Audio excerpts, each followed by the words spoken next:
When people picture wartime survival, they often imagine soldiers crouched in canvas tents, fighting against wind and rain.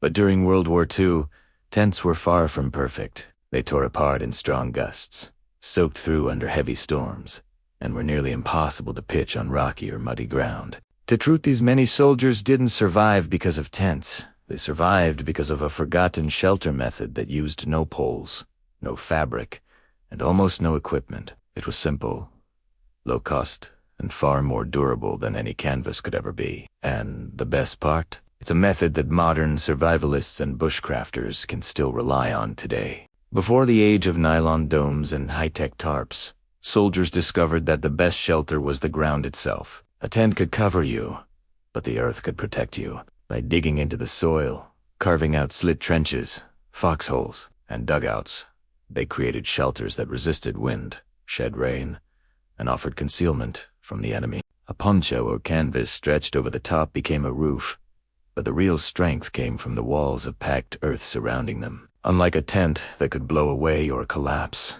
a dugout was anchored by nature itself. The ground absorbed rain, blocked the wind, and even helped regulate temperature. In freezing conditions, soldiers insulated their dugouts with pine branches or straw. In wetter climates, they dug drainage channels around the edges to keep water flowing away instead of pooling inside. For soldiers on the front, these shelters weren't just a place to stay dry. They were means of survival. They offered protection from shrapnel, bombs, and the relentless weather that destroyed fabric walls in minutes. The dugout became a universal solution. Across every front of the war, Europe, Africa, and the Pacific, soldiers turned to the same method. In the monsoon-soaked jungles of the Pacific, both American and Japanese troops built dugouts to survive days of unending rain. In Normandy and the Ardennes, soldiers dug into forest floors to withstand cold, wind, and shell fire. And in the deserts of North Africa, where sandstorms shredded tents, the only shelter that held firm was the one built into the earth. Even elite units like paratroopers, who carried minimal gear, always had one essential tool: a small entrenching shovel. With it, they could carve a shelter in minutes, no matter where they landed. The process was straightforward, but highly effective. A soldier would dig a trench or pit just deep enough to sit or lie in. The walls of soil provided immediate protection from wind and debris. A poncho, tarp, or layer of branches stretched over the top became the roof. Adding foliage or a thin layer of soil made the shelter waterproof and nearly invisible. Drainage was key.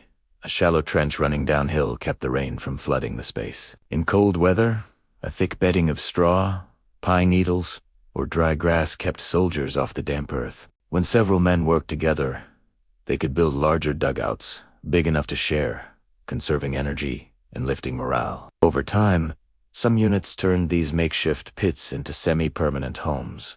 They lined the walls with timber or corrugated metal, turning foxholes into bunkers that could endure weeks of combat and rain.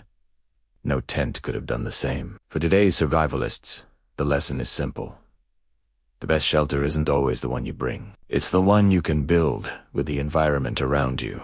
Modern tents may be lightweight and easy to carry, but they're still vulnerable to strong wind and heavy weather. A dugout shelter, even a small one, offers protection that fabric can't match. In a sudden storm, with only a shovel or even a sturdy stick, you could carve out a shallow depression, cover it with a tarp or poncho, and ride out the night dry and secure. Add insulation from leaves or grass, and you've recreated the same principle that saves soldiers in the field. In long-term scenarios, whether in extended wilderness stays or emergency survival, this approach remains practical. Instead of relying on bulky gear, all you need is a compact tarp and a digging tool. The land itself provides the rest. Here's how the process works. First, choose your location wisely. Pick slightly raised ground so water drains away rather than in. Avoid dry riverbeds, steep slopes, or spots beneath dead trees. Next, dig your base deep enough to sit or lie comfortably, with soil walls rising at least a foot around you to block wind and stabilize the space. Then, build your roof. Stretch a tarp, poncho, or branches across the top, securing it with stones or soil to prevent flapping. Add brush or grass on top for extra waterproofing and camouflage.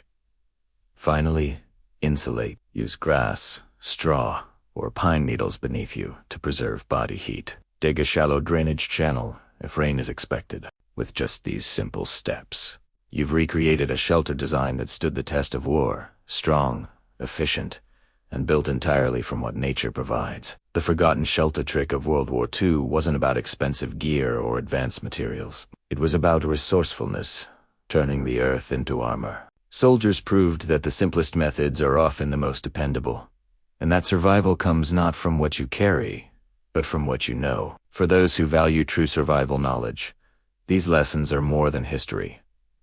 They're field-tested truths.